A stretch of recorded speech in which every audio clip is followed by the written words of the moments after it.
Well, welcome, everyone. My name is Tim Hui. I work for the Silicon Valley Bike Coalition. I'm one of their instructors, and I'm going to show you how to haul anything by bike. And I bike everywhere, and I can haul everything. I can actually haul as much as fits in a U-Haul cargo van just with my bike. No fossil fuels needed. So I'll be showing you a lot of cool stuff if you're into hauling things and trying to get around car-free or just by bike. And so let's get rolling. The Silicon Valley Bike Coalition, I hope you are all members and supporters. We're a nonprofit member-based organization. We're trying to get bicycling for a better Silicon Valley and world. And we need you to join. If you're not a supporter, please join, give us a donation, support us, volunteer. Our mission is to build healthier and more just communities by making bicycling safe and accessible for everyone. We focus on two things: people, educating people like these classes that you're taking right now, rides, events, advocacy efforts, and places is the other area we focus, getting safer infrastructure and safer places for you to park your bike, to ride your bike lanes, roads, trails, bike parking. So those are the things we focus on. Those are our goals, to get more people biking and have it safer for everyone. This class is funded by 2016 Measure B, courtesy of Valley Transit Authority, VTA. They provide the funding for running these classes. So thank you very much for VTA. Here you have a bus with a bunch of bikes in the front. And VTA, by the way, had just released a new video, which we'll be publicizing more. That was part of this education program we're running with VTA on how to put your bike onto a bus. Woohoo! I've been meaning to learn that for a while now. Yep, and so you'll see more of that soon. And the reason I do this is for our beautiful world. We've got a beautiful world, you can take care of it, and bicycles are the most efficient way to get that all done, including moving a lot of stuff. So tonight you're going to learn how to move small amounts, medium amounts, large amounts, and even a car or truckload of stuff. I will cover types of bikes for hauling, clothing, racks, bags, panniers, baskets, cargo bikes, how to secure your load, and bicycle trailers, which you'll see a lot of bicycle trailer stuff in here. If you have any questions, you can pop them in the chat or raise your hand, and there'll also be Q&A at the end of the presentation. So just go for it. Okay, so first off, question for all of you: what do you want to haul? Is it just your commute stuff, computer, groceries, or what? Couch? Moving your house? Groceries, commute stuff, maybe my dog. Excellent. Yeah, moving pets is great.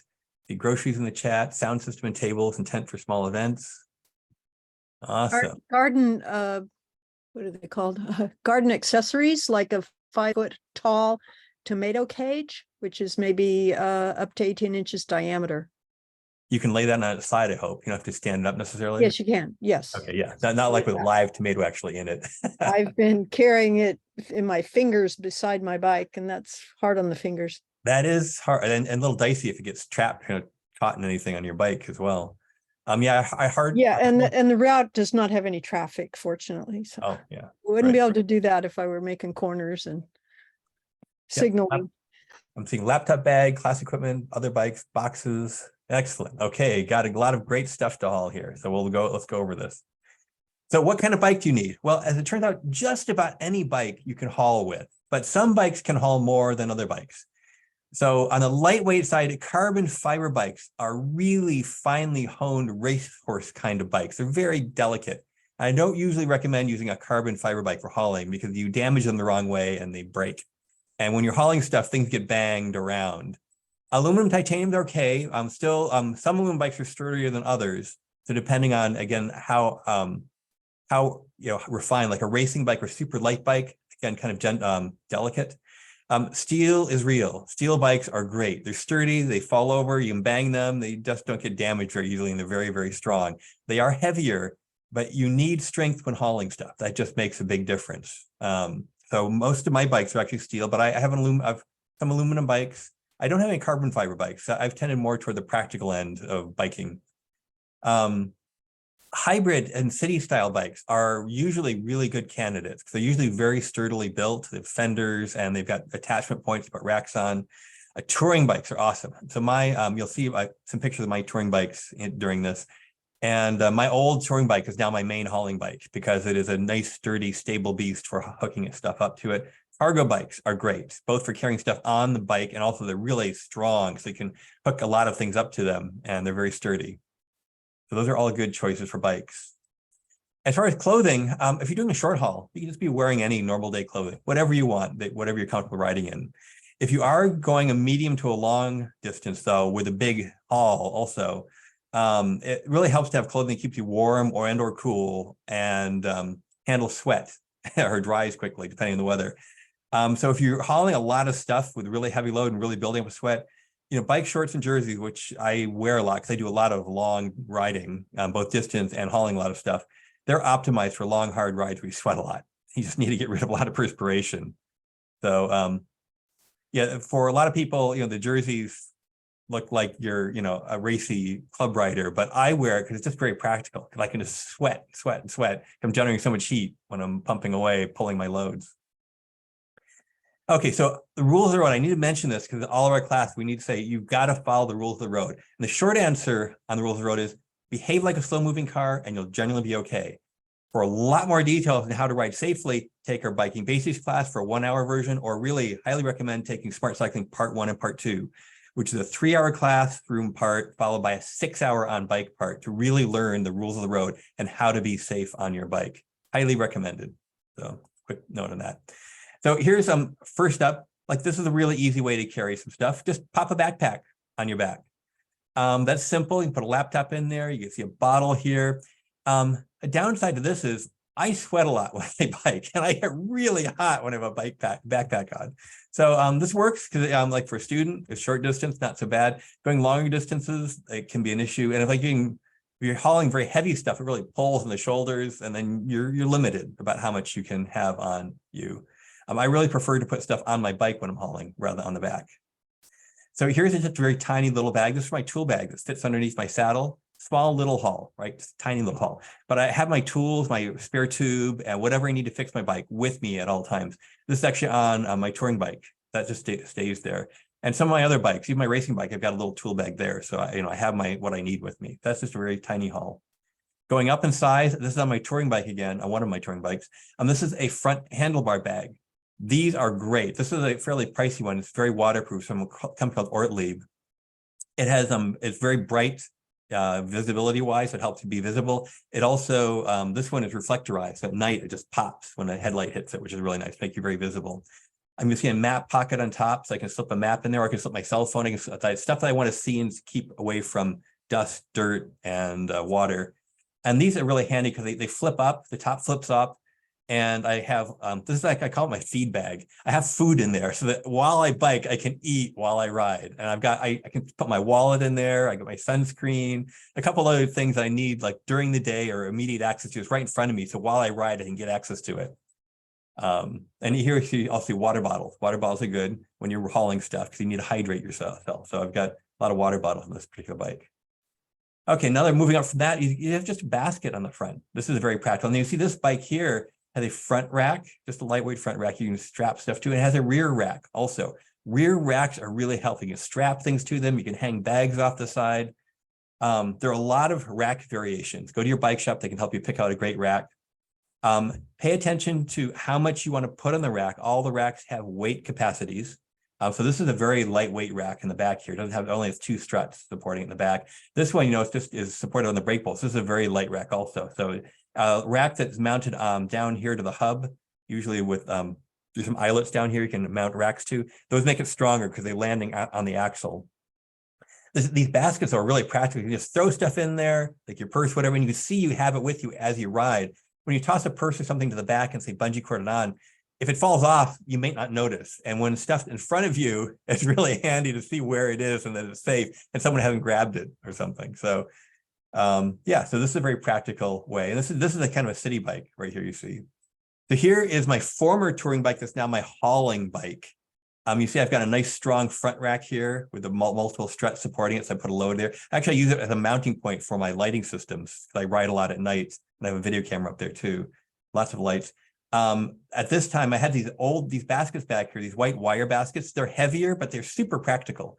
So This you see is actually an old dog food bag. I turn them inside out. They're super strong and waterproof. And I drop the dog food bags into my wire baskets. And the wire baskets, can't rip them up. I was using like this lightweight plastic grocery bags to carry stuff in. And then I even used the woven bags. But these metal baskets really rip through that kind of stuff quickly versus these dog food bags actually will last 2 or 3 years before they get ripped up, before I have to finally replace them. And they're completely waterproof, which is really nice, very sturdy. I use a binder clip to close the bag off. It's like a 30-pound dog food bag turned inside out. So the printed side is on the inside, which is the cleaner side, because dog food is greasy.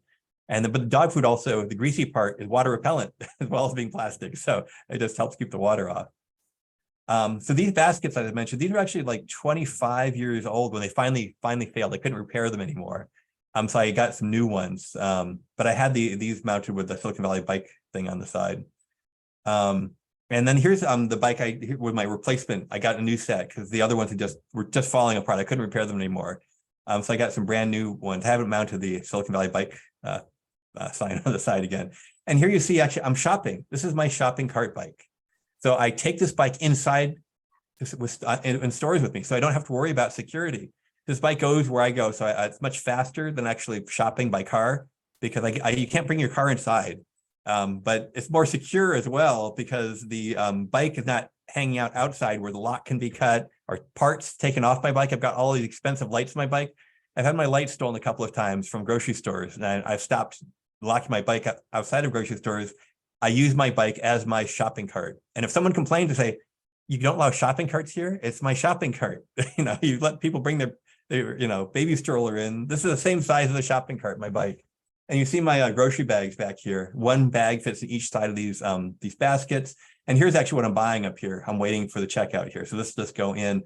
And when I shop into my baskets, I also, I'm not at risk of overloading my bike. So if I shopped into a shopping cart, I could actually buy too much stuff that then I can't fit it on my bike. This one, when I load my bike up, I see, oh, yep, everything's going to fit. Then I check out, I load it back into my bike and off I go. So I really like using my shopping bike to shop with. So in your experience, do all stores let you take your bike in? Now let's be liberal with the term let. I don't ask for permission. I early on asked for permission. I got a no and sometimes a yes. I just roll in. And I've only been really confronted once by someone say, bikes aren't allowed. And I say, well, you have very bad bike security outside. Are you going to provide security so my bike doesn't get stolen? This is very practical. And it's a shopping cart. I can just roll in and roll out. And if you really want me to patronize your store frequently, I'll buy a lot more stuff from you if you just let me roll my bike in and out. And then they let you? And then that was a store manager and they said, okay, I get it. And they were fine. They want to sell stuff. So I was there. So like Trader Joe's will let you in? I've only shopped at Trader Joe's a couple of times, but I did it there. Okay. The only place that questioned me was Spartan Final because they've got narrower aisles, but that was just one person. The Safeway I went to, the store manager there, when I asked, it said, yeah, that's fine. Same size as shopping cart. They had big wide aisles in Safeway and they were happy and they were fine. Okay. Some people think bikes are dirty, but shoes are way dirtier. Like shoes, you step and stuff and it just and bikes, you roll in and roll out, very small contact surface. Are your baskets permanently mounted on? Like they're not release? They're permanently mounted, so they don't flip on and off. Actually, these walled baskets are very practical. They fold up, so they're narrow if I need to fit myself into a car, but most of the time I leave them unfolded. Okay. And people don't steal them if you had to park your bike somewhere? No, because they're ugly. They're really hard to get on and get off. I mean, it takes a lot of effort to unscrew them because the screws are really in an awkward spot. Okay. So they're hard to get on, but once they're on, they're just there.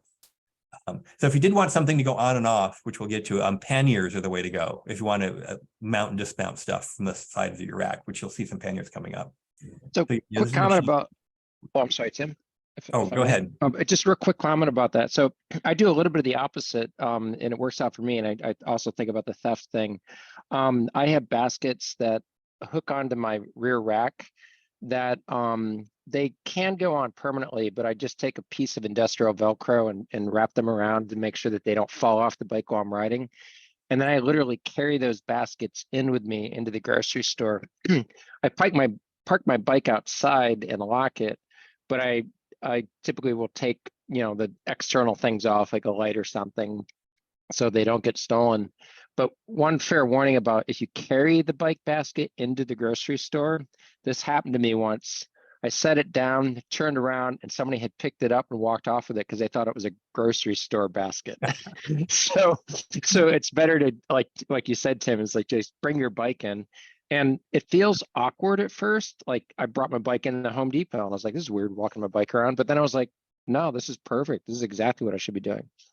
And if you take a look at my bike, I've got a pump here, and I've got this big battery, and I've got lights in the back. I've got lights in the front. I've got I could basically disassemble a lot of stuff for my bike. That's expensive stuff. Yep. I had to go lock it up outside, so I don't do that. Yeah. Yeah. Except now, you'll talk about this later on, but when you have trailers, you can't Oh, take it into well, stores, depends on right? the store. Home Depot, yeah, I've gone in Home Depot with a trailer because they've got these That's big cargo awesome. trailers. But not Trader Joe's. No, Trader Joe's, I would not. And Safeway, I wouldn't go in with a trailer either. That's getting a trailer and a bike. That's like 2 shopping cart sizes. So if I shop by trailer at Safeway or at a store, I will disconnect my trailer, lock my bike very securely, take all the pieces off, load it in the trailer, and roll the trailer in and roll the trailer out. You'll see the trailer I use, the shopping trailer, shortly. Okay. Okay, now Nice. moving on up. So here is my regular, and this is my full expedition touring bike. And I think this was, I don't know, I'm not sure where, this was taken in Ohio, I think, this picture. So here I have panniers. And I've put loaded stuff. I've got my sleeping roll on top of my rear rack here. I've got an extra tire. I've got really massive panniers in the back. I've got panniers in the front. I've got Olivia, my turtle. See, Olivia, my turtle. Actually, she's kind of hides in the green screen I've got.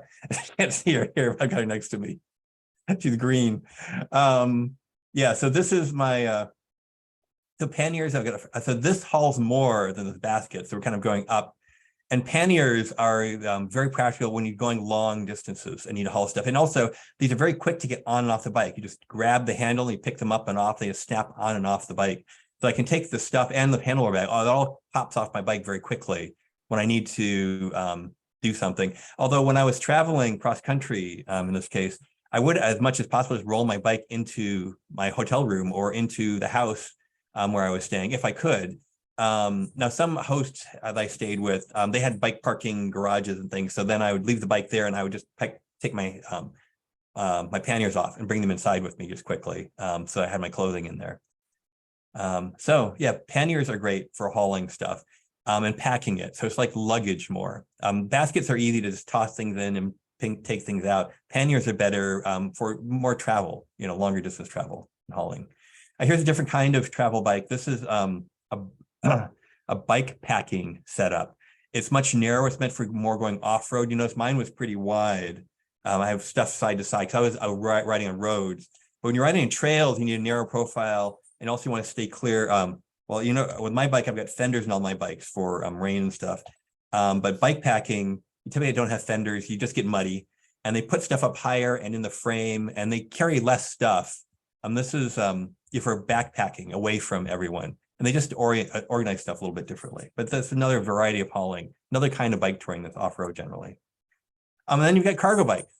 Like you've got this front-loading cargo bike here that I took a picture of in Europe. I think this was Denmark.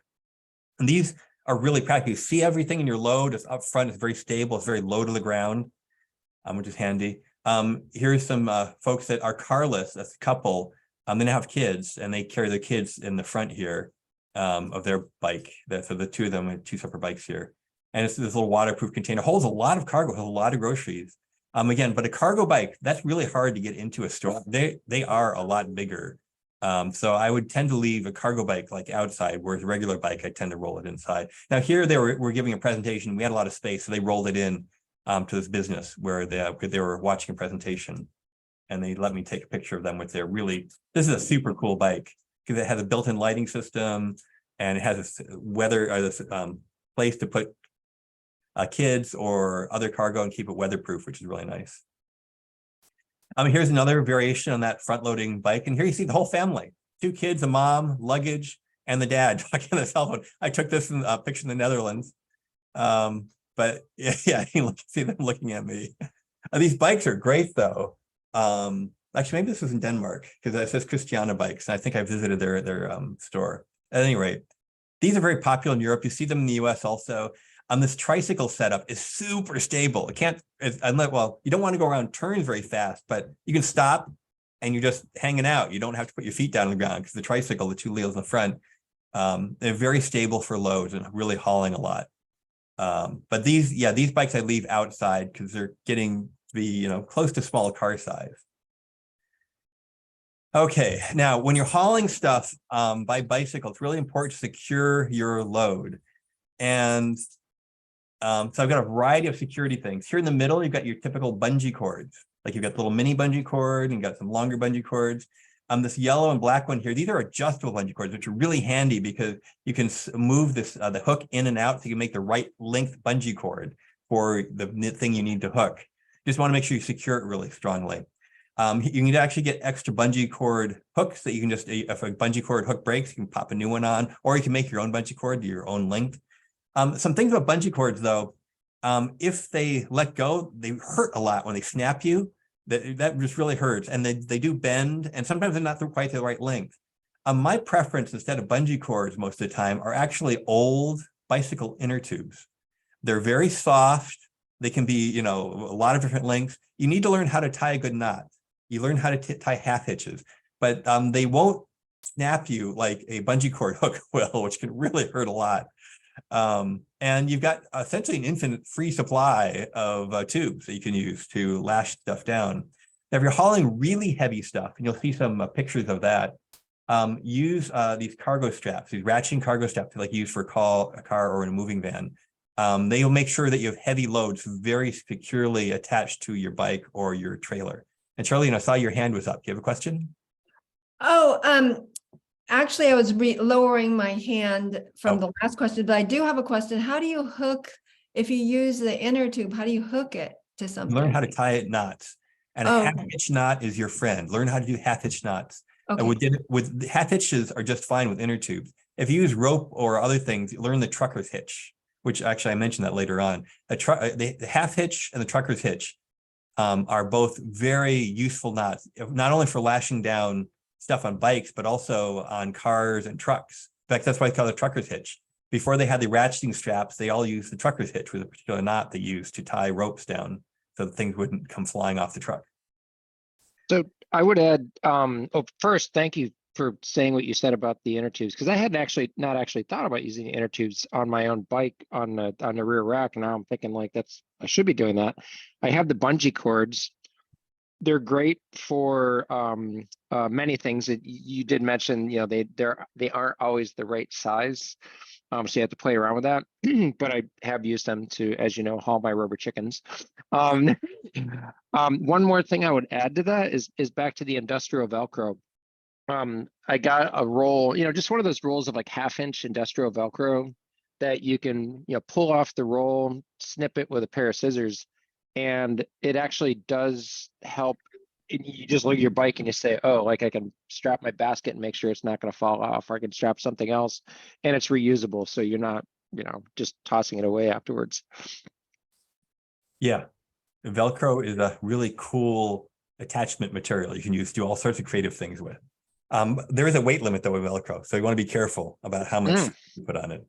Gotcha. Yeah, but it is very light, very versatile. Okay, moving on. So now we're to my favorite topic. I do a lot of work with trailers. Trailers work with most bikes, not necessarily all bikes, but you can actually usually get most trailers to work with most bikes. Trailers allow you to really haul a lot of stuff, more than a cargo bike can even handle. Although cargo bikes make great teaming them up with a trailer, then putting the cargo bike in a trailer, you can really get some massive loads. They largely replace the need for a car.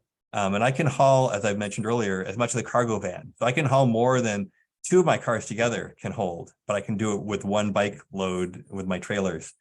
So there's lots of trailer options. And as I mentioned earlier, 2 very useful knots you should learn: the half hitch and the trucker's hitch. With half hitches, you typically use 2 or 3 of those in a row to make sure your thing is fully secured. I'm letting you look those up separately and learn about knot tying. I won't go over that here.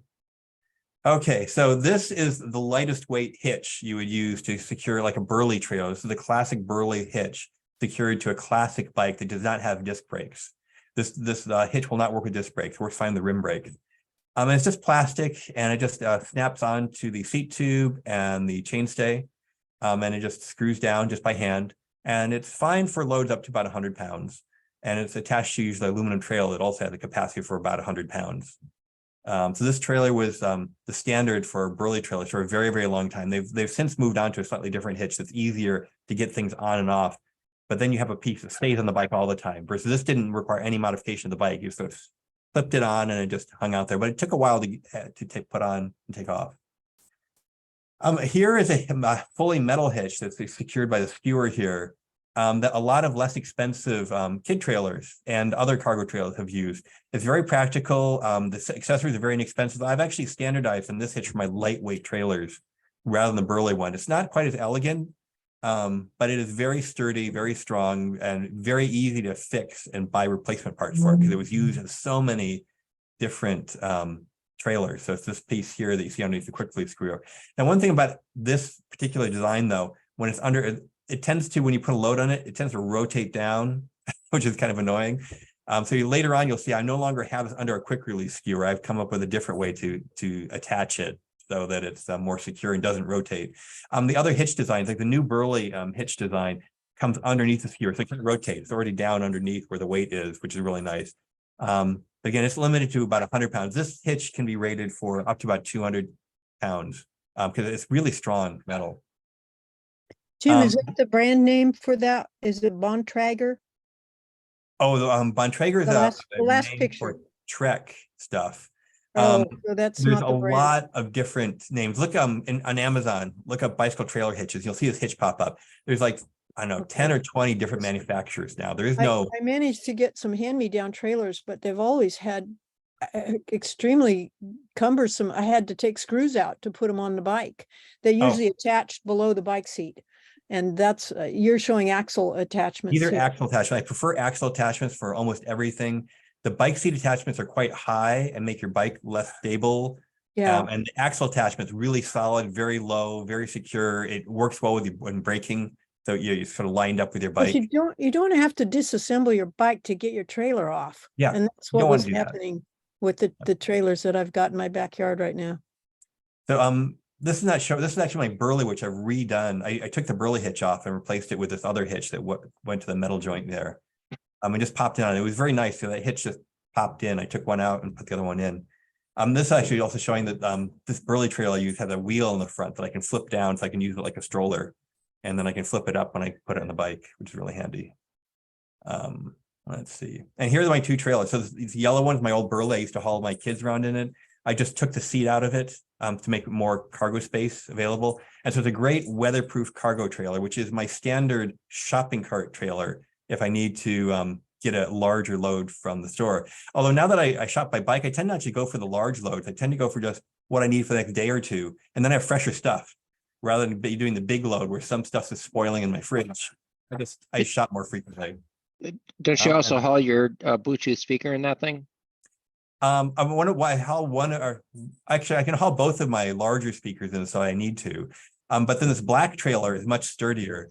So this yellow trailer is an old Burley that I converted. And these old kid trailers, by the way, are really economical ways for you to find an inexpensive trailer to get yourself started. This Burley trailer was sort of my it was my starter trailer. It was my gateway drug to using trailers. Because I was hauling kids around it and I said, hey, I can go shopping with it. And then I kept going from there. This black trailer was the second trailer I bought. This is actually a dedicated cargo trailer. And it's a metal, it's got a flat bed here and I could load stuff in it. This particular trailer ended up being kind of tippy though. It was higher to the ground. The Burley was pretty stable. It's fairly low center of gravity, so higher center of gravity. But this black trailer introduced me to the simple metal hitch thing though, that I now standardize for both these trailers. So I can use the same hitch for both of them. Did you replace the Burley's cover at one point?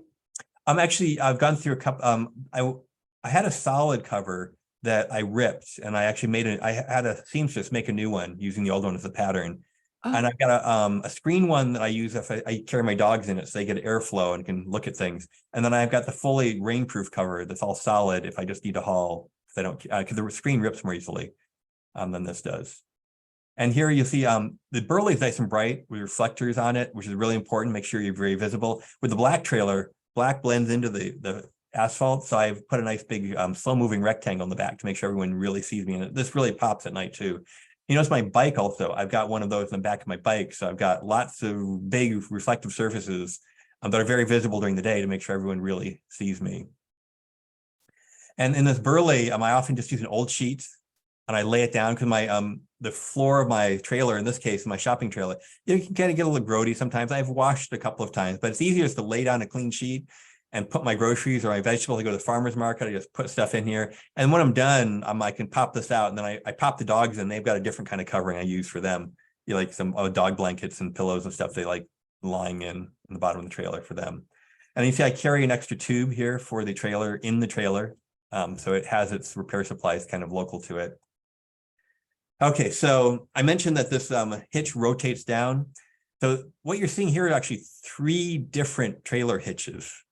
What happened is I got a really industrial trailer, which you'll see shortly, that has this metal bar here that attaches to the chainstay with some hose clamps and attaches up here. This was a super strong trailer and a super strong hitch that's all stainless steel. And I realized that if I just got a couple of metal plates, I could bolt this hitch to this thing because I can't do this to the bike because I'd crush the tubing with these kind of bolts. And this kind of the hose clamp is pretty gentle around the tubing, so it distributes the load well. And there's a little plastic tube that distributes the pressure also. So here's a really strong hitch attached to my bike, and then I've used that hitch as a mounting point for this hitch, which I screw and unscrew this hitch all the time because sometimes I'm not using the little trailer, sometimes I'm using the big trailer, which uses this connector down here to haul like 300+ pound loads. Or that trailer is rated for 300 pounds, which you'll see in a bit, but I've actually done 550 pounds on it, and it did okay. And then you see a subtle here, but there's another hitch here that you'll see the trailer I use for it just on the axle back here. I just leave this in place of my quick release skewer. I just leave this hitch on all the time. So I can use any of my 3 trailers connection hitches with this particular bike. And so here again is this, I'm using just this hitch, the simple hitch for my lightweight trailers. And here you see the trailer connector here, which you can attach to this tubing here, and it fits in there. And here it's hooked up. The little pin goes in, the metal sleeve slides over, and then the metal pin drops down. It's really secure. To shear that metal pin would take a lot of force. So it's a very secure connection. And here's that black trailer. Now you see I've got all of my tubes just hanging out and tied. And this trailer, I can get up to like 3 or 4 bikes. I actually move bikes by trailer to when I teach people how to ride a bike. So I'll use this trailer to haul that stuff. I've got a small number of boxes. This trailer gets a lot of use, even though it's my tippy trailer that every now and then falls over because I'm taking corners too fast. I've got to make sure I pay attention to how fast I'm turning before I take this trailer. But it's not super heavy, and it's very sturdy. It's very practical. And also people are an ugly trailer, so people are not likely to steal it. Although homeless people love this trailer because it's so flexible and practical. Yeah, so I see I have one bungee cord back here, but yeah, I use these rubber tubes on this all the time. Do you have trouble like when you're going to multiple stores and then you have to leave some merchandise on your trailer outside? You go. So if I'm doing a load that I need a trailer for merchandise, I don't actually go to multiple stores. I'll go and bring that back. I'm bringing a larger amount. Yeah, and also I'd use the I'd use this trailer if I was going to multiple stores, and they generally haven't bothered me because then it's more hidden away. This trailer is a bit more exposed, it's more obvious what I'm carrying, and I typically wouldn't even. I really have to pull this. I don't have a handle. This yellow trailer, you notice, has a handle. So it's like a cart. I can push it in and out more easily. This black trailer doesn't have a handle, so I wouldn't really unhook this unless I was leaving it someplace. And so I wouldn't, unless I could roll in with the store with it attached to my bike, like a Home Depot. I brought this trailer in Home Depot, pick up paint cans or whatever. So this is a 4-foot trailer. My yellow trailer is kind of a 3-foot trailer. The black trailer is a 4-foot trailer. This is a 6-foot trailer. This is like the Surly Bill. It's chromoly steel. It's super strong. It has a 300-pound load capacity. It didn't come with these metal guards here. It came with this black guard for the tire, which is great. But when I was carrying stuff on it, like canopy and stuff, they had straps that would leave and be rubbing against the tire. So actually, I got this 20-inch metal pizza pan, sliced it in half, and bolted it on, and it is a nice a guard for the wheels so that my straps don't get caught in the wheels anymore on this trailer. And this, I've also, you notice this arrangement in the back. I've actually set up my trailer so I can pull one trailer with another trailer, and you'll see my multiple trailers. So I typically have this trailer first. It can hold some really heavy stuff. It's a very, very strong trailer, and it has this very highly engineered, very flexible hitch here. And the hitch itself is like $400 for just the hitch arrangement up here. It's pretty pricey. And the trailer is like $800. It's like a $1,200 of trailer. But if you think if you're replacing a car, it's like $20,000 or $30,000. Yeah, that's not so expensive. So, I'm surprised the trailer is so expensive, $800. It doesn't look that expensive. it's a lot of high performance steel, chromoly steel. It's not just your average steel. This is a really well-engineered, well-constructed, very sturdy trailer. I haven't put a floor on this, but I'm thinking about it because that would make it more useful. You'll see my other trailer has a floor. I just load boxes on this, or canopies and other. I put my heaviest stuff when I'm traveling. If I have multiple trailers, my heaviest stuff goes on this trailer because it's very, very, very sturdy and solid and very well constructed. And then here you've got it hooked up. So it's these, you've got these two hooks on both sides. It connects to both sides of the rear axle. There's a very stable, strong connection to my bike. And it's got this multi-flex joint. So any way I turn or rotate it, it just adjusts to everything very nicely. It's very smooth, very well-engineered product. These got these little knobs here. You screw this down here on the other side. I don't have them screwed down here in this picture. Yeah, and then it's just locked onto the axle and it's not going anywhere. The one caveat to the one Achilles heel to this super strong trailer, though, just like Achilles is a super strong warrior, is this little hitch arrangement. There's these little round wash or roller bearings on this axle. And if your bike falls over, it tends to pop those off and break that little connector. If you're just pulling, they're not going to break off. But if your bike torques it sideways, they just pop off. And you'll see later, whenever you're loading something on a trailer, just put your bike on its side, because you're going to be jostling your bike around a lot of bit, and your bike will fall over unless it's just lay your bike on the side. You'll see a picture of that later on this presentation. Okay, so here is the backside of that other trailer. I've got this hitch with this little ring here, and this big, huge, massive cotter pin goes through, hitch pin goes through this ring and through here. This is from Bikes at Work, the company that makes this trailer. This is my favorite massive hauling cargo trailer. Here it is, hooked up. This cargo trailer is 8 feet long. It's like 3.5 feet wide, and I put a floor on it. It was just open beams, but I put a plywood hardwood floor on it. This could haul everything. I load boxes on it. I just put stuff. I don't need with the edge on it. I don't even really need to strap stuff down sometimes. It just lays in the trailer like boxes of stuff. And I use these bungee cords for lightweight items. If I've got a stack of boxes, like 3 or 4 boxes high, I use cargo straps to make sure I strap those down to make sure that things are come flying off this trailer. But this is a super practical trailer. These guards on the side keep stuff away from the wheels because they've got this edge here so that it keeps stuff away from the wheels so that things don't get caught in them. And here, so I often hook up this Surly followed by this Bikes at Work trailer. And here, then on the back of the Bikes at Work trailer, I've got another hitch so I can hook up the black trailer. The black trailer has another hitch in the back so I can get the yellow trailer at the end, so I can do 4 trailers at once, all hooked up behind each other when I need to haul really, really big loads, like a cargo van. So I can haul a lot. So here is just an illustration.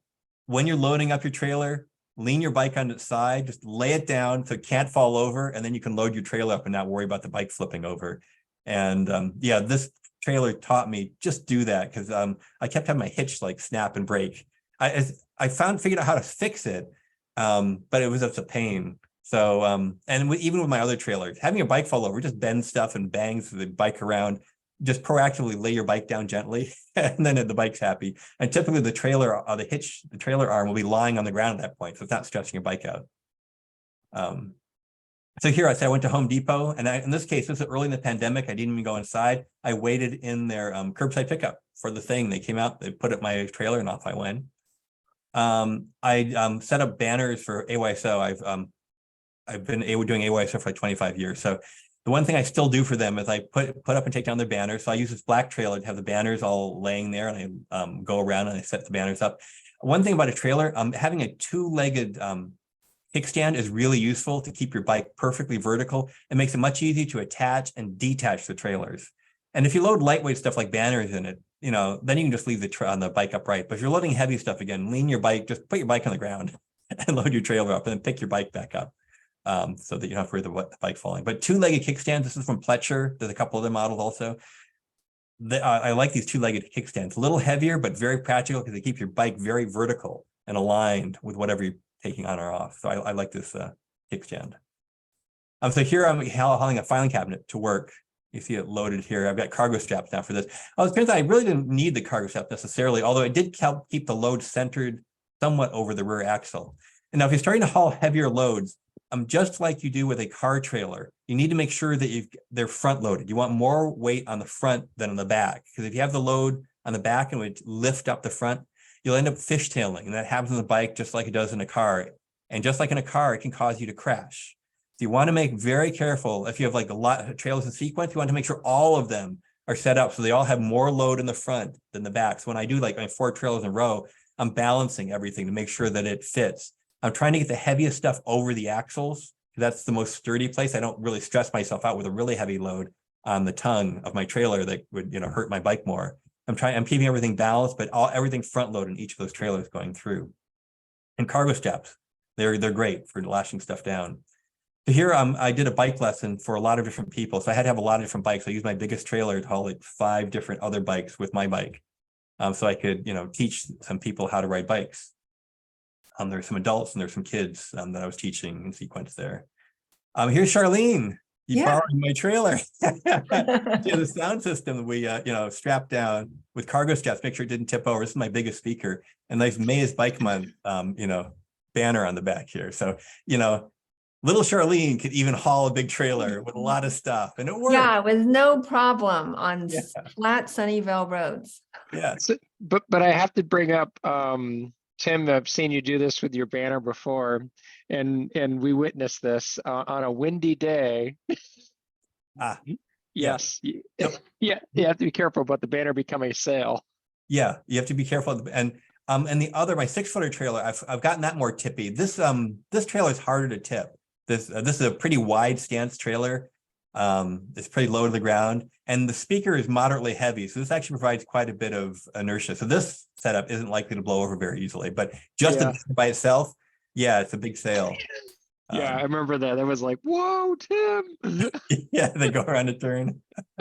Then would it like, especially this long trailer, would it make sense to make a trailer where they have 4 wheels instead of 2, and that way it won't tip your bike? Well, when you say 4 wheels, they do have a version of this a trailer that has 4 wheels and 2 on each side, but they're with the same axle. So they made it wider and sturdier for weight, but you can't have 4 wheels like a car because one of them has to steer, because otherwise when you make a turn, it would rub. Right. So, It would rub your wheels, and then you have wear patterns that would kick in sooner. Yeah. Yeah. So it would be hard to turn also, because the 4 would be like 4 little legs one of them has a skid in order for you to turn. But if you have 2-wheel trailers, each are all hooked up like on a train, like you'll see, like here, they follow you like a snake. And so my turning radius is like 10 feet, much tighter than a car can turn with this, at least. And it's super tight. Going to the left where I'm swinging away from the trailer arm, then it's like 8 feet turning radius. I can turn as quickly as the trailer is wide. Turning right, I'm more like 10 or 12 feet because my wheel is running up against the sidearm here. So that limits me more when I'm taking a right turn. But here, this particular load, I'm carrying quite a bit of weight. I'm carrying about 600 pounds of stuff here. Because I got 2 canopies, some chairs, bunch of tables, and I've got, you can't see one of them here. I've got a full 5-gallon water jugs that were full of water. Those are really heavy. So this was a lot of weight. And I've got stuff on the panniers. I've got this trailer, and this trailer. I've got all of them loaded up basically to max capacity. So I had a lot of weight out carrying this. This is actually to run a bicycle class also that I ran several years ago. So I bring everything by bicycle to this class. See here, I've got ladders loaded up. I biked all 12 miles to Silicon Valley Bike Coalition. That's my normal commute, 12 miles each way. And I needed to fix some stuff on the roof. So I brought some ladders in and I hooked them on my long trailer. Here is, I've got 4 trailers now. I've got my Surly in front, the sturdy metal one. I've got this long bed Bikes at Work. I've got this other black one. I've got my yellow trailer. I brought all of these to work again. But I needed to haul, I was picking up bicycles. Here's a dozen bicycles loading on that were donated to Silicon Valley Bike Coalition. I had to ride to the place to pick up these bicycles. And I rode to Silicon Valley Bike Coalition headquarters, brought all the bicycles in just through the gate. You notice this is just a snake behind me.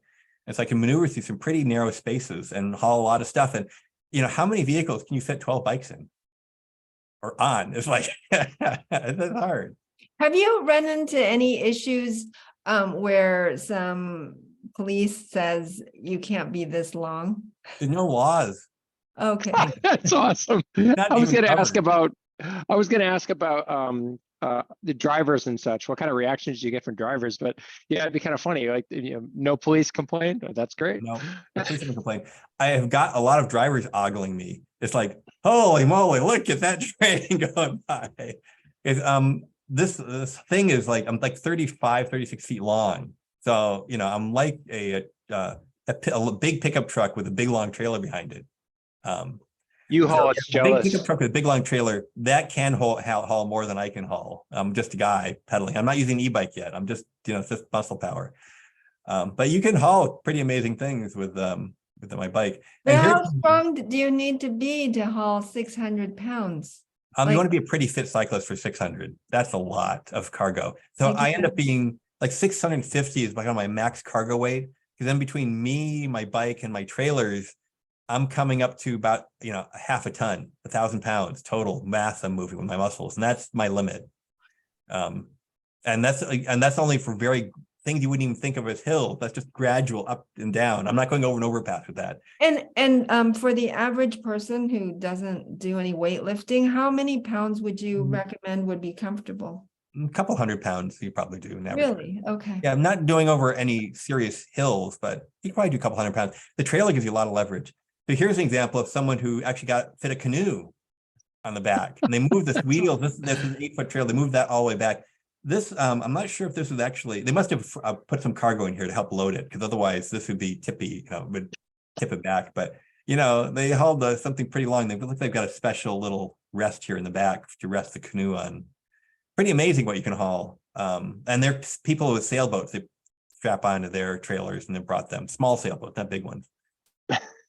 Now, when you haul stuff, it's very important to pay attention to the route you're taking. So Google Maps and Rider's GPS and other map planners are your friend, because they show you these profiles of your elevation, show you if you've got any significant ups or downs and how gradual it is. It's really helpful to plan your route carefully if you're hauling a really big load. So yeah, I was going from Silicon Valley Bike Coalition to Los Gatos. I could see how much I was hauling up to Los Gatos there. And so rather than take the trail, which is narrow and twisty and winding, a lot of sharp curves, and also it's got some really steep ups and downs in it. Like actually this other one of these routes here, there's this little bump here, the ground of the Los Gatos Creek Reservoir, there's a really super steep hill right there. And I couldn't make it up with a trailer. So I stuck to these more major-ish roads. Now here I'm taking a bike trail along this one. This one's okay. But then I'm taking Kirtner Ave, which is a bike lane on it, most of it. And then some other kind of larger roads. They were just smooth and gradual and graded, so I could haul stuff. This is my ride across the US, which is like a 5,000-mile ride that you saw me, that I did on my touring bike, all those panniers. So my load with my touring bike was 105 pounds with the bike, full water bottles, all my gear. That was everything, not me, but all the bike and everything was 105 pounds. So this was my route for my 2019 cross-country ride that I rode from here down the coast of San Diego and then across the United States, giving talks about climate change. So quick question, if I may, elevation profiles of when I'm going over mountain ranges. Yes. And what was your average speed? I mean, that was one question about that I was going to ask you earlier about your various hauling with trailers, and this too, biking across country. What is your average speed on different treks with your trailers in different weights? Okay, so when I'm at my max capacity, I'm only going like 5, 6, 7 miles an hour on average. Okay, and it could be as slow as like 4 or 5 miles an hour when I'm going up a slight grade. But when I'm going down a slight grade, I'm going like 12, 11, 13 miles an hour. Awesome. And that's no different than like when I climb a hill here at 6 or 7%, like Route 9, I'll go up Sunnyvale, Saratoga Ave, and I'll go up, up to Skyline. So, and I think of that as fast going up a hill. So it's like, that's actually a decent number. Yeah, that's good. Yeah, do want to pay attention to it as your load increases. You do not want to do steep hills. You want to make sure you can brake. So I figure whatever I can bike up, I can usually brake strong enough to go down. So I don't go Yeah. down anything I can't ride up, basically. And that's just using my muscle power, not an e-bike. So if I was doing an e-bike, I'd be a little more cautious because e-bike can give you a little power, but it's not going to increase your braking power that much. Oh God, yeah. And yeah, you don't want a squirrely, really heavy load behind pushing you down a steep hill. That'd be very dangerous. And then you especially get with that. multiple trailers. Yeah. Yeah. Oh gosh. So again, elevation profiles are really useful to see what your route's like. Now when I'm full, like with the 105-pound touring bike, I was going up and down like monster hills and coming, really the fastest I've ever traveled on a bike. I was going 55 miles an hour going down one side of a mountain outside San Diego and flying along with the cars. Actually, and when you're doing a wind affects you more as a cyclist than in a car. And so you need to pay attention sometimes to what direction the wind is blowing. And with bike touring especially, you pay a lot of attention to wind. So here's just some fun pictures of people who visited me and other people that have been bike touring. So here's someone carrying a lot of stuff with panniers. A French couple visited me on their tandem. Here's one of their kids riding along also, and his wife is all loaded up. They were traveling the world by bike, and they visited me on my streets. Here's a pair of other bicycle tourists that were actually cleaning up the world. They're picking up trash while they're going around the world on their bikes. You can see bike tourists like using panniers because they're waterproof and they're very sturdy and they're easy to get on and off the bike. Here's a post office person outside my son's apartment building where he lives. And they have these baskets and there's these little containers, they sort of lock so that people can't steal mail if the postman walks inside. But they deliver mail by bike, which is much faster and more practical than having to walk it all. And they carry a lot more than they could carry. So it's very practical way to get around. And this one looks actually like an e-bike even. I feel it looks like a battery on this one. And they've got this very special kickstand here that keeps the bike very securely because it's got this some stuff can get pretty heavy. So they've got this special roller kickstand here that keeps the bike upright and sturdy and doesn't fall over. Here's someone actually who's picking up plants. See the little plant sticking up? This is from a plant delivery that Silicon Valley Bike Coalition ran. And this person's doing an e-bike. Here's someone with a little more stuff, more plants on panniers. Here's got a burly travois. This is sort of a very lightweight trailer you can shop on. It does hook up to the seat post. You can unhook it very quickly and roll it inside like a little golf cart almost, the way it feels, and you load it up. I'm not a particular fan of this trailer. It tends to be tippy when you go around turns. It tends to flip over more easily than a lot of trailers, but it works for a lot of people. Here's just a bob. It's a single wheel trailer on the back, very popular with single track bike tourists, or they're maybe going to a single track trail with a mountain bike also. It follows right behind you. It holds a moderate amount. You can't get too heavy because with a single wheel, loads can shift side to side, but it can hold a fair amount of stuff. It's carrying some plants there. Here's a do-it-yourself bike trailer that someone put together at DIYbiking.com. Again, two wheel side to side, so a little more stable. Here's a burly cargo trailer, very practical, sort of built on the same burly platform, but is more designed as a flatbed, and it's very practical cargo trailer. A lot of people bike tour with this trailer also. And here's another view of someone else without the cover on, not even bother to put the cover on because it's flatbed, just load the stuff in with, again, plant delivery. Here's, a front loading cargo bike that's holding even more plants. Here's someone that's a kid trailer that they converted. They're now hauling their plants that they were delivering with this trailer. Here's now they've got a trailer bike kind of set up with someone riding, so a tandem pulling a trailer. And I used to do the same setup myself with one kid in one trailer and the older kid riding, and then me pulling them all. But this kid in the middle helping out a little bit.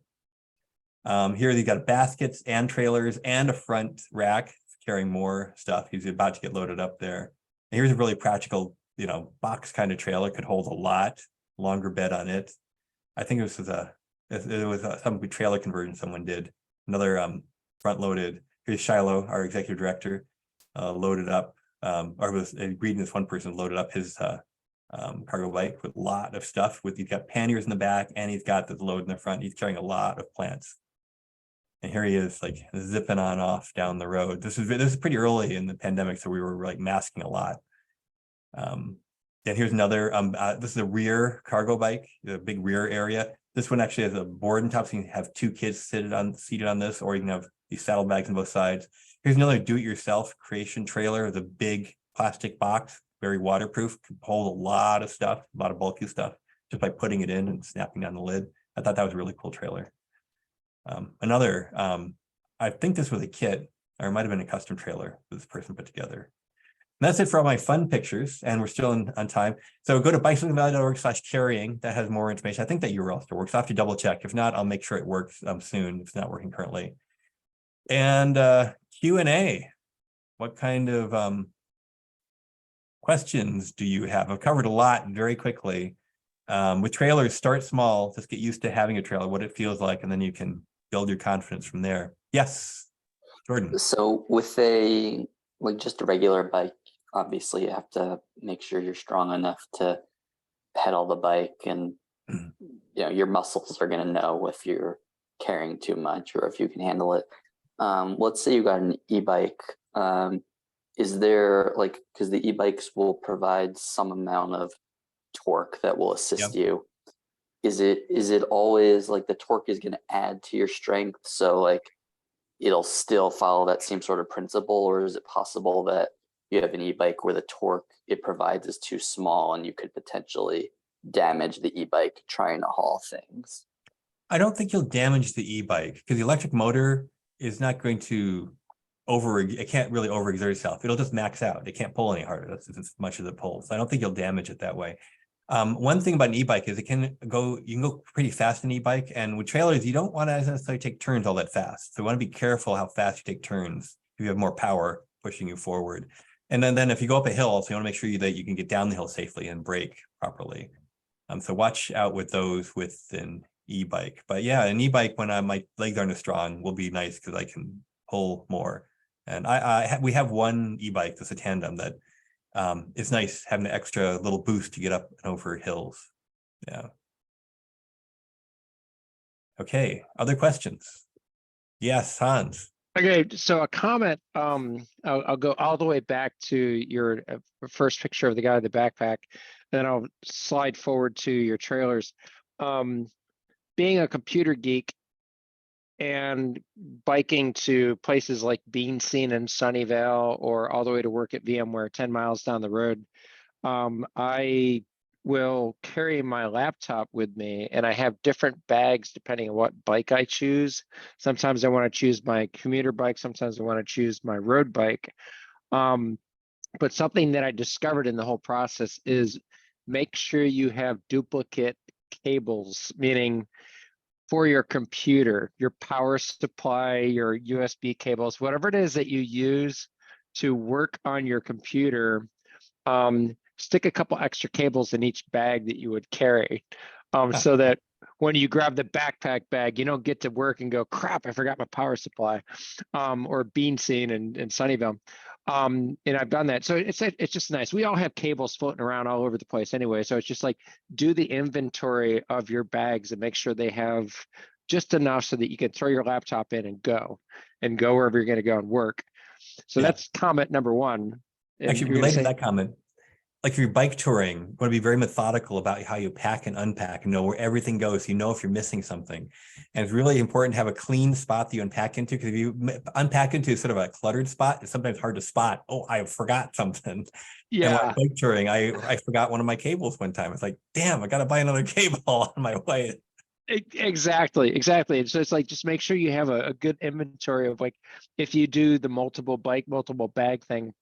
Not everybody's going to do that, but it's still the same story. It's you have to think about what you put in your bag before you get on a bike to go to work or to the coffee shop or whatever.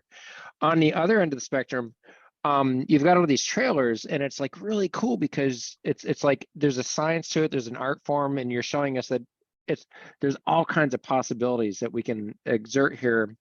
A question I have for you is, are there any bike trailer companies that create trailers that automatically train, that connect to each other so that they can do exactly what you're doing with different variations?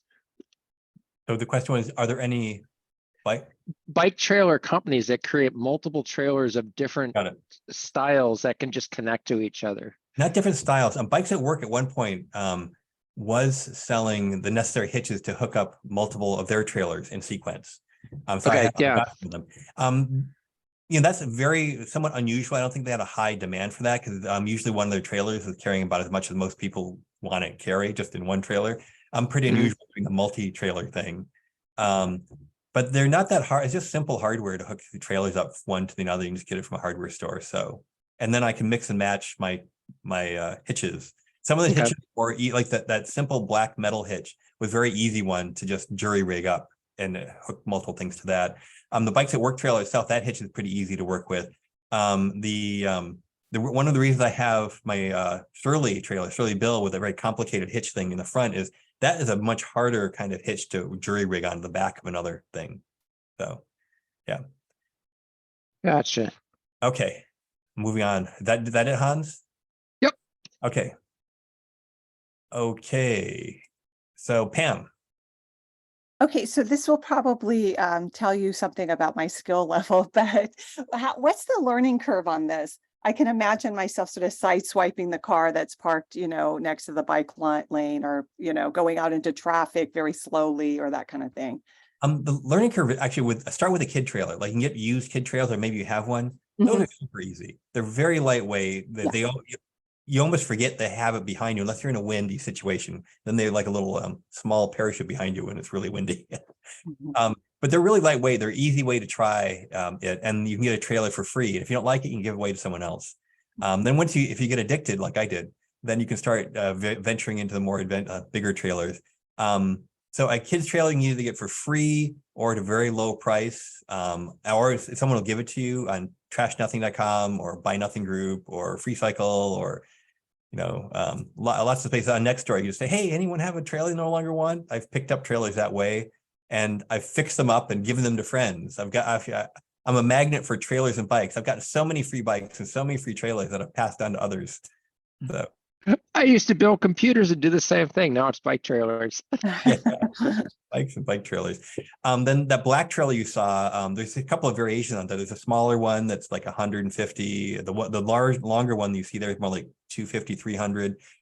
And then from there you get more rarefied territory for trailers when they get bigger. Surly has a nice big trailer. Bikes at Work are actually the best cargo trailers. So they've got, I really like theirs because they're very modular and they're very practical. So they've got a lot of attachment points. They're very lightweight. They're actually made of aluminum, so they don't rust outdoors if you need to leave them in the rain. So the steel trailers, you have to be more careful. I want to put them inside because metal will rust. But the aluminum, it's like it doesn't corrode very easily. So it's I really like the Bikes at Work trailers, but they're pricey. They're 1,000 to 2,000 kind of range trailers, but you can get short little ones that maybe under 800. The big long one that I have is now going for like 1,800, I think.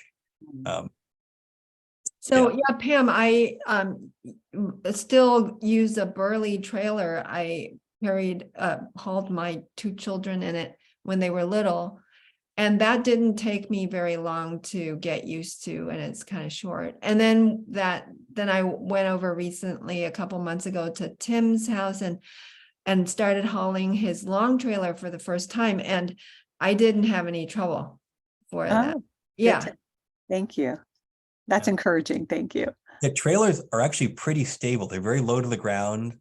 And it's a little extra tug back, but it doesn't destabilize your bike very much compared to like a tandem with your stuff is up higher. And that's actually, and a cargo bike, well, let's say have stuff a little higher. All the cargo bikes are designed to have the load, and they'll try to put the load fairly low. But there you have to balance it versus when you have a 2-wheel trailer, it's sort of solid on the ground.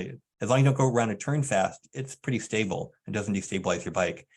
At least for the hitches that fit on the rear axle, they're very low to the ground. The ones that hitch higher, you have to be more cautious because it's having a load push you at the high part of your bike is a little dicier. And you already touched on the speed, which is like, that's actually awesome. What you said is like, you can still, the perception is you attach a trailer and now you're going to move like a turtle. But the reality is you attach a trailer and you can still move at a really decent speed on the flat and get to the places you need to go. Yeah, it depends how much weight. Before you like go up the scale to the big weight class, make sure you've tested yourself along the way. Don't jump for a huge load all at once. Yeah. Hey, John Hun, you have your right hand raised? Oh, I can't hear you. You're unmuted, but I'm not hearing anything. You're popping. Oh, you there now? Can you hear me? Yep. Okay. Questions like where can we try a trailer and volunteer at the same time? Yeah, so if you want to try out a trailer, there is the East Side Connect program that Silicon Valley Bike Coalition is. John Hun was running it for a while. Now we've got Shelley running it. So they're delivering vegetables by bicycle trailer, to places. So you can borrow a trailer, try the trailer out, and it goes out of Emma Prush Park. Vegilution is the nonprofit that provides all the vegetables, and they were looking for a way to deliver these in an ecological fashion. And Shiloh said, "Hey, you can do that by bike." And so she got this program running, and they're going to launch and be independent of us soon. Right now, we're still getting them up to like deliveries like once a week, 4 times a month. So they need a lot of volunteers to deliver vegetables to people that are getting vegetables in Vegilution. So And they provide the trailers if you they want. provide a trailer, or you can bring your own. If you bring your own, that's easy, but they have extra trailers you can try. Yeah, I looked into doing similar for the Sunnyvale Community Services because they do home delivery, I think twice a month. And currently it's done by car, but they're open to having it delivered by bike. Yeah. So Bike Sunnyvale, Sunnyvale Community Service, we could actually start that service and see how it works out with volunteers. And you get exercise. I mean, biking is awesome because you get exercise, you meet people, you breathe fresh air, you get some, sunshine for vitamin D, you don't burn fossil fuel, you make the world safer. Bikes don't kill other people. Cars kill way too many people. But yeah, scary to be on a bike. But if you take our Smart Cycling Part 1 and Part 2, and Charlene's a testament to this, you can learn how to ride and be confident on the road riding with cars. And you can be quite safe on a bike. Especially with a trailer, you're more visible. Yeah, and you're much more visible with a trailer, you're a bigger target. And people say, "Ooh, that's interesting." They slow down. Any other question? I thought, Jordan, did you have a question at one point? I thought I saw your hand up. No?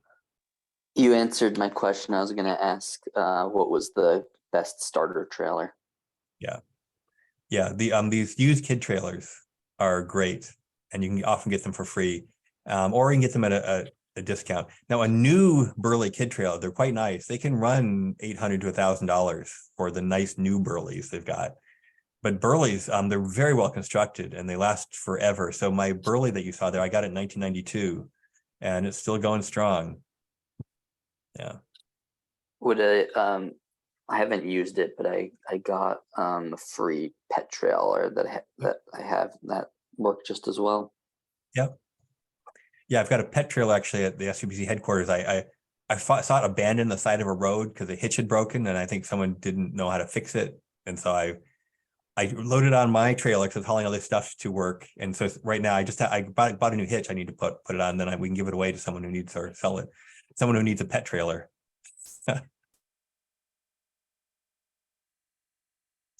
So Tim, Yes. I gotta say, and maybe this will be your wrap up. I'm gonna dub you the bike trailer guy, kind of like the car guys. But I have a visual of you at a future parade, maybe in Sunnyvale, with maybe 50 bike trailers attached to your bike, and you're going down the street. And everybody is on the street watching you go by slowly and just like, when is it going to end? And you have all these advertisements like talking about like the awesomeness of like, biking in the world and sustainability. And yeah, so anyways, that's my thought. Yeah, so yeah, we're somewhat over time now. So thank you so much for joining us tonight. If you're not a supporter yet of SUBC, like giving SUBC money, please do so. One of the best investments you can make in your health, in your environment, in your future for your kids, in the future of your nephews and nieces. You get more people biking, have fun, and haul stuff and show people you can do it without a car. Woohoo! Thanks, everyone. Thanks, Tim. Thank you, Thanks a Tim. lot. Bye. Good night. Good night. Thanks, Sam. I'm going to turn off my recording there it is.